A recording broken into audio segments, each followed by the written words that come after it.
Hi, this is Dr. Go, and this was just a quick, short video to answer a question I received in my YouTube comments. How does one do vibrato with no finger pressure? I would like to rephrase that to minimal finger pressure because there has to be some sort of weight from the finger in order to affect the string and stop it.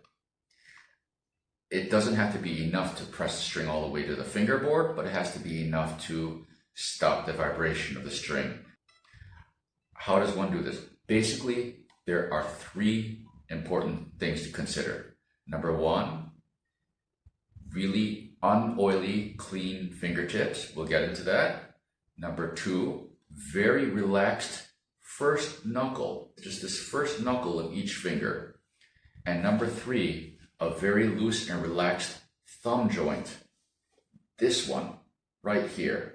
Okay, so those three things are what allow us to have vibrato with minimal finger pressure. Let me explain.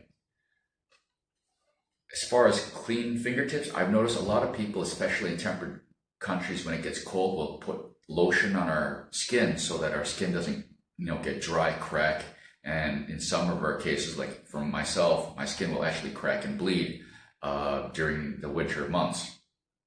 But it's important, before we touch our violin, clean your hands, wash your hands with soap and water, because I've actually played on other people's violins that they didn't, and it's very difficult to really get a good purchase on a string because your fingers slide everywhere. So that's one thing. Another thing you have to realize about this topic is that the skin on the inside of our fingers is different than the skin on the backs of our hands. Think of it something like we use the inside of our hands to grab things.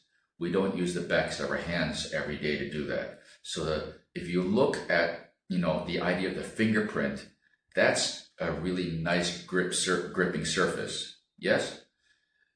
Backs of our hands, it's not that nice circular pattern to grip things. So those ridges and such in our fingertips, those are great for catching the string. And as long as you keep those clean, they do a really good job of creating friction against the string. And that friction is actually what stops the finger on the string. When people press down hard, they're trying to create more friction so that it's easier for the finger to move. Especially, as I mentioned, that first knuckle, okay? These first knuckles, if there's not enough friction, it's difficult for the finger to move in the vibrato motion. But how much friction do we actually need?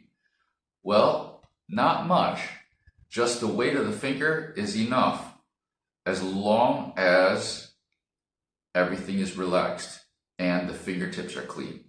So these are the first two things in conjunction. Nice loose finger joint, that first finger joint, and clean fingers so that they more or less stick to the string.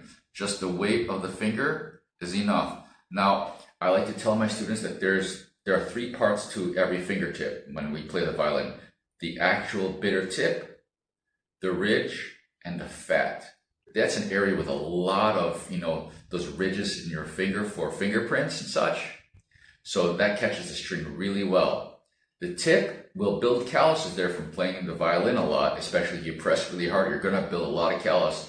So the edge of that on the ridge of the finger also catches the string well. The bitter end, the tip where a lot of people, if they press really hard on a violin for a long time, they build a callus there. That actually slides because they built the callus up so much. So I actually find the fat and the ridge catch the string a little easier. Now everybody's going to be different depending on how you play. I personally don't press the string very much, so most of my fingertip catches the string pretty easily, but everybody's different. How they play is different. Now the third thing, this thumb joint, yeah?